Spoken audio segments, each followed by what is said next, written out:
தம்பிக்கு என்ன ஆச்சு? தம்பிக்கு ஒம்பு சொல்லையா? என்னாச்சு? அம்மா பார்த்துக்கிறேன்டா, பாப்பாவும் அம்மா பார்த்துக்கிறேன்டா. ஏன்டி பட்டுமா, என்னாச்சு? ஒம்பு சொல்லையா? அதான் நீ காலையிலேருந்து வெளியே வரலையா?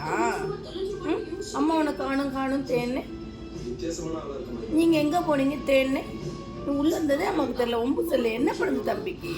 தம்பி பாப்பாக்கு என்ன பண்ணுது? ஐயோ, சரி சரி சரி. தம்பிக்கு ஒம்பு சொல்லனா அம்மாவுக்கு கஷ்டமாக இருக்கும்ல, நீ அம்மா சொல்லணும்ல. ஹாஸ்பிட்டல் போகலாமா? சரி, போய் ஊசி போட்டுக்கலாமா? சரி சரி சரி, ஊசி போட்டுக்கலாம். சரியா போயிடும், சரியா போயிடும். அம்மா கஷ்டமாக இருக்கும்டி, அப்பாவுக்கு உடம்பு சொன்னா அம்மா கஷ்டமாக இருக்கும்ல. சரி சரி சரி, போயிடலாம் போயிடலாம், சீக்கிரம் போயிடலாம். சரி, சீக்கிரமாக போயிடலாம். இந்த போகலாம் போகலாம் போகலாம் போகலாம்.